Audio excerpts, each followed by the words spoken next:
नमस्कार, मैं doctor Poonam Jaiswal. Palaeobotany में आज का टॉपिक है टेक्निक्स ऑफ फॉसिल स्टडी, जीवाश्मीय अध्ययन की तकनीकी विधाएं।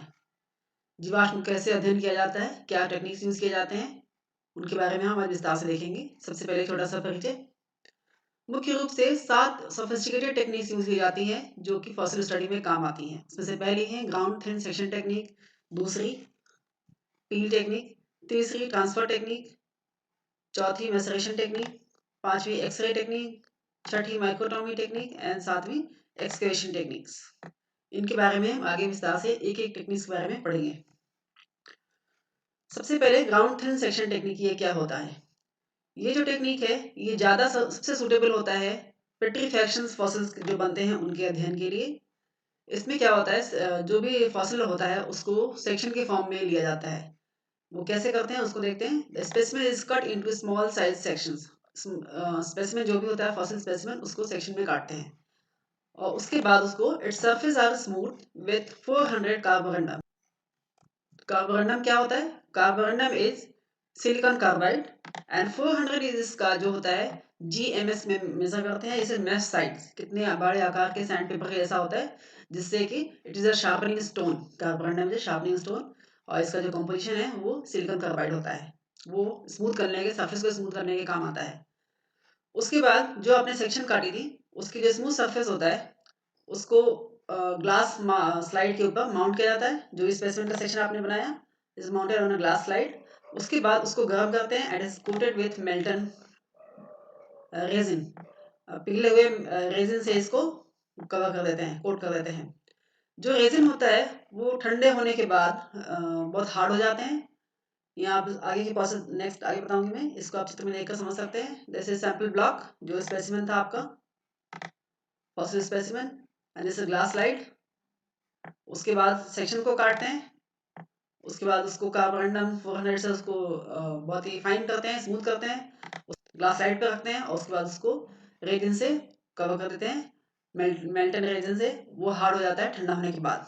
उसके आगे की जो प्रक्रिया है वो इस तरह से, जो फास्टन मीन्स होता है कि स्लाइड पे जो वो फिक्स हो जाता है, तो इस फिक्सेशन को कहते हैं फास्टन। जो फास्टन स्पेसिमेन है उसके बाद उसको दोबारा बहुत ही फाइन स्लाइस में काटते हैं और उसके बाद उसको कार्बोरंडम 100 से उसको और उसका जो सरफेस होता है उसको चिकना करते हैं, स्मूथ करते हैं। घुमाने की मशीन की तरह ये कार्य करता है। And this will make the section so thin and smooth that it appears transparent.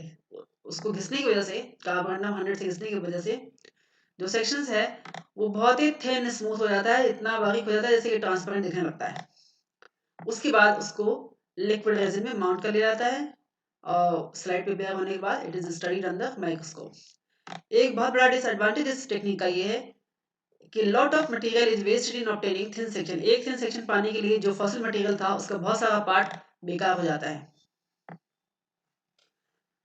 दूसरी जो टेक्निक है film of peel technique, this is also is most suitable for petrifaction fossils. उसमें जो फर्स्ट प्रोसेस है that involves etching of the fossil with the help of some mineral acids. वो acids कौन कौन से हैं? Hydrochloric acid and hydrofluoric acid. ये दो केमिकल्स काम में ले जाते हैं जो ईचिंग के पर्पस में से यूज होते हैं। उसके बाद after itching the specimen surface is washed with water, dried and covered with nitrocellulose. उसको पानी से अच्छी से धोते हैं जिससे कि एसिड सारे निकल जाए, उसको सुखाते हैं, उसको नाइट्रोसेलुलोज से कवर कर दिया जाता है। और ईचिंग का प्रोसेस ये होता है कि जो रॉक मटेरियल है, रॉक मैट्रिक्स है, उसको वहां से हटा देना जिससे कि फॉसिल पार्ट ज्यादा वहां पर इकट्ठा रहे।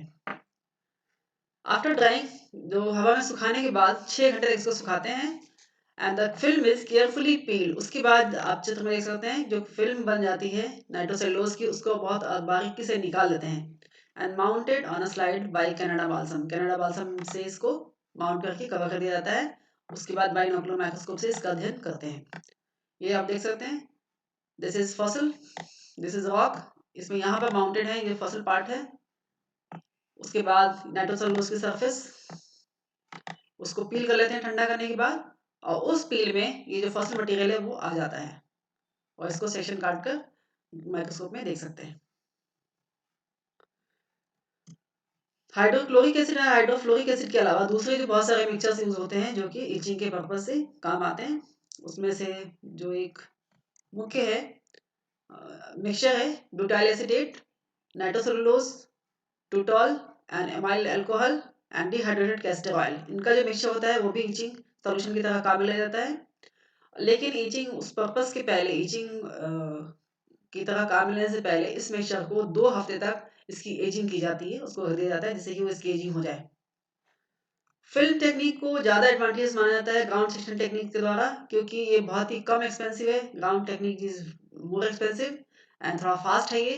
एंड जो पील ऑब्टेन किया जाता है वो थिनर होता है, ड्यूरेबल होता है, ट्रांसलूसेंट होता है, बिल्कुल ट्रांसपेरेंट नहीं होता। Third technique is transfer technique. Transfer technique जो है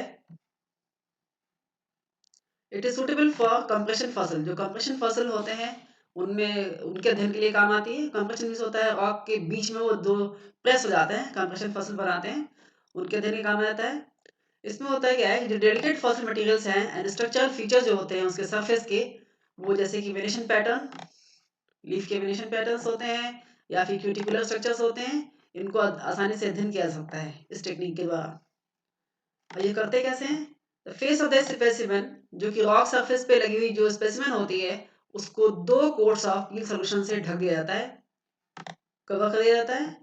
और जब ये ड्राइड हो जाते हैं, जो फिल्म जो जिससे आपने इसको ढका था 2 कोट्स ऑफ पील सॉल्यूशन, इसको जब ढक दिया जाता है the film is dried end portion of the rock, जिस हिस्से में वो फॉसिल मटेरियल लगा हुआ है उसको रिमूव कर लेते हैं।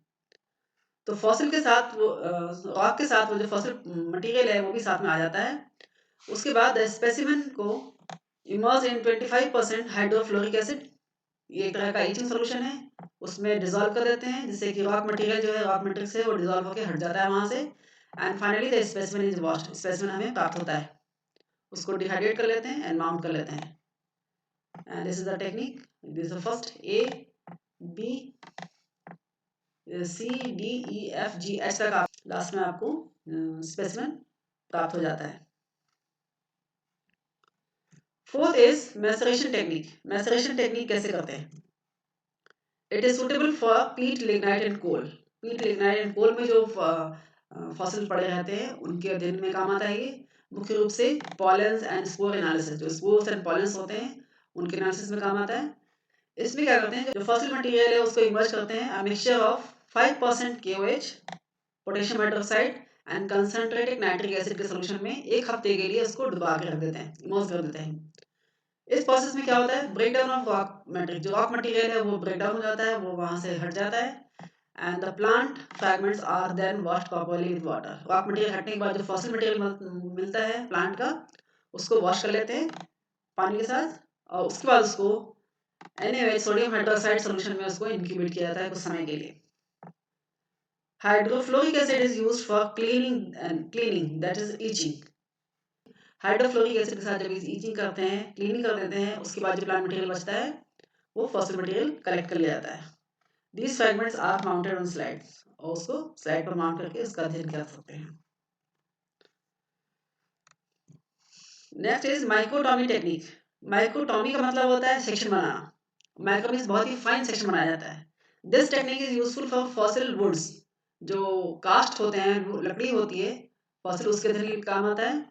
which retain much of the cell wall structure, जो सेल वॉल स्ट्रक्चर या सेल स्ट्रक्चर कैसा था उसका अध्ययन हम वुड के सेक्शन के द्वारा ही कर सकते हैं। इसको टेक्निक को यूज कैसे करते हैं? Specimen is first softened, specimen को पहले सॉफ्ट किया जाता है। कैसे करते हैं? By treating it with hydrofluoric acid and potassium chloride के सॉल्यूशन में इसको डुबा के रख दिया जाता है, और उसके बाद दोबारा इसको mixture of equal parts of phenol and 95% alcohol, phenol और 95% अल्कोहल का मिक्सचर बनाते हैं, दोबारा उसमें डुबा दिया जाता है। पहले डुबाते हैं hydrofluoric acid and potassium chloride में, फिर उसको मिक्सचर ऑफ फिनॉल और अल्कोहल के मिक्सचर में डुबाते हैं। उसके बाद क्या होता है, जिस जो प्लांट मटेरियल था, जो वुड कास्ट मटेरियल है, उसको इम्बेडेड इन पैराफिन, पैराफिन या फिर सेलोडिन में इसको डुबा के रखते हैं, इम्बेड कर दिया जाता है। इम्बेड करने का मतलब उसमें दबा दिया जाता है, उसके चारों तरफ लपेट देते हैं, इसी वो हर जगह भर जाए, खाली स्थानों पर वो पैराफिन और सेलोडिन भर जाता है। उसके बाद इस माइक्रोटोम मशीन के द्वारा, जो आप चित्र में देख सकते हैं, ये ओल्ड पुराने जमाने का रोटरी माइक्रोटोम है। इसको यहाँ से ये हत्था लगा हुआ है, इसके हाथ से घुमाते थे और सेक्शन बारीक गोल गोल घुमाते थे और बारीक सेक्शन प्राप्त होता था। ये है modern technique. Modern machine, microtome कहते हैं इसको। The section material are stained and studied, बहुत ही फाइन सेक्शन जब प्राप्त हो जाता है तो उसको सेक्शन को स्टेन कर लेते हैं, उसका अध्ययन करते हैं। Next technique is X-ray technique. कुछ फॉसिल्स ऐसे होते हैं जो कि एसिड ट्रीटमेंट के द्वारा या फिर जो पीलिंग टेक्नोलॉजी के द्वारा है उसको ठीक से प्रिजर्व नहीं होते, वो टूट जाते हैं, खराब हो जाते हैं, और ऐसे मटेरियल के अध्ययन के लिए एक्सरे रेडियोग्राफी यूज की जाती है। और इसको अध्ययन किसके लिए करते हैं? Technique is particularly useful for study of calcified seeds. Calcified seed जो कि कोल बॉल से मिलते हैं, कोल रॉक्स के मिल जो कोल मटेरियल होता है उसमें डिपॉजिटेड जो कैल्सिफाइड सीड्स होते हैं उनके अध्ययन के लिए प्राप्त किया जाता है। ज़्यादातर आपके उसके जो एक्सरे टेक्निक आपने देखी होगी, इट इज़ बेस्ड ऑन जब एक्सरे हम डालते हैं तो जहाँ पर मटेरियल डेंस होता है उसकी शेडो जो होती है वो डार्क आती है, और जहाँ मटेरियल बहुत लाइट होता है, घनत्व कम होता है, वहाँ का जो शेडो होता है बहुत लाइट कलर का आता है, बहुत ही हल्का ट्रांसपेरेंट दिखता है वो। तो यही टेक्निक इस टेक्निक में भी काम आती है। यही जो फंडामेंटल है यही इस टेक्निक में काम आती है। इसमें जो स्पेसिमेन है उसको फोटोग्राफी की जाती है एक्सरे के द्वारा, और जिसमें बेसिस ऑन द डेंसिटी, उसकी डेंसिटी कहाँ पे हल्की है कहाँ पर ज़्यादा है, उसी के करस्पॉन्डिंग उसका शेडो प्राप्त होता है। और जो शेडो मिलता है उसको हम लेते हैं हाई सेंसिटिव सेलुलॉइड फिल्म पर, उसको शेडो को प्राप्त किया जाता है। हाईली सेंसिटिव सेलुलॉइड फिल्म पर उस शेडो को प्राप्त करते हैं, और इस तरह से एक्सरे फोटोग्राफ उस फॉसिल मटेरियल का प्राप्त हो सकता है। जैसे आप देख सकते हैं डेजा और स्पीशीज का है, अलग अलग ऑर्गेनिक के स्पीशीज के अलग अलग शेडो प्राप्त होते हैं। This is the fossil material, और ये उसका X-ray radiograph. Last technique is excavation technique. Excavation आपको समझते होंगे, हिंदी में इसको खुदाई कहते हैं। सीधे खुदाई करके बात कर लेना। This technique is particularly suitable for the study of minute leaves and sporangiophores, जो किस तरह से प्रिजर्व हो जाते हैं, साबुत प्रिजर्व हो जाते हैं, उनके लिए स्टडी की जाती है, उनके लिए ये टेक्निक काम ली जाती है। The specimen is removed with the help of micro vibratory machines. Vibrators के जैसे मशीन होते हैं, माइक्रो वाइब्रेटर, बहुत ही बारीक जो उसके वाइब्रेटरी वेव्स होते हैं वो चलते हैं, and small hammer and steel readers, बहुत सारे इसके टूल्स होते हैं जो कि एक्सकेवेशन में काम लिए जाते हैं, उनके द्वारा इनको खुदाई करके निकाला जाता है। दिस प्रोसेस दो स्लो एंड टीडियस, बहुत ही धीमी है, बहुत ही मेहनत वाली है, बहुत सारा लेबर फोर्स लगता है, लेकिन इसका जो रिजल्ट मिलता है दैट इज प्रॉमिसिंग, वो हमें साबुत मिलता है result. This is all about techniques of fossil study. धन्यवाद। इस सीरीज में हम आगे राइनिया जनरल कैरेक्टर्स के बारे में पढ़ेंगे, राइनिया के सामान्य गुणों के बारे में पढ़ेंगे। धन्यवाद।